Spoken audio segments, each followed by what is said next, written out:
پنجاب کی سب سے young M P اے ہیں آمنہ حسن شیخ صاحبہ. تو میں نے ان سے پوچھا تو وہ ذرا نالاں تھی اس بات کے اوپر کہ وہ کہتی ہیں کہ سوشلزم جو ہے وہ سب چیزیں خراب کرنے کے لیے. میں بڑی پراؤڈ کیپٹلسٹ ہوں. پھر انہوں نے بتایا کہ ان کا بجلی کا بل بھی 40,000 آتا ہے. پھر انہوں نے سب سے امپورٹنٹ بتایا, تو میں نے ان کو کہا کہ آپ آئی پی پیز کے معاہدے کینسل کیوں نہیں کرتے ہیں؟ تو انہوں نے کہا ہم جذباتی فیصلے نہیں کرتے. تو میں قائد صاحب اگر آپ کے ہاتھ میں حکومت آ جائے تو آپ آئی پی پیز کو کر دیں گے؟ میں نیشنلائز کر لوں گا فوراً. ہاں, اگر ہماری ٹینڈنسی کی حکومت دنیا میں آئے.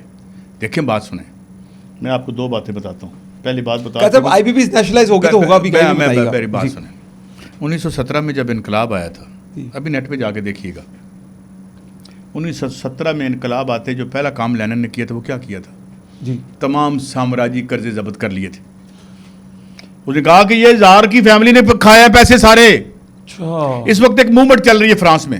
اچھا, مائیکل ہسن نامی ایک اکانومسٹ چلا رہا ہے. ٹھیک ہے. اس نے یہ ثابت کیا ہے کہ جتنے قرضے لیے ہیں یہ تو رولنگ کلاس نے کھائے ہیں. وہ ایجوکیشن فری ہوتی تھی, ختم کر دی. ایجوکیشن کے ہم پیسے دیتے ہیں. ہیلتھ فری ہوتی تھی, ہم اس کے پیسے دیتے ہیں. ہاؤسنگ کے ہم پیسے دیتے ہیں. سرکار کوئی بھی فیسلٹی آپ کو نہیں دے رہی تو قرضہ کتنے خرچ کر دے ہوئے.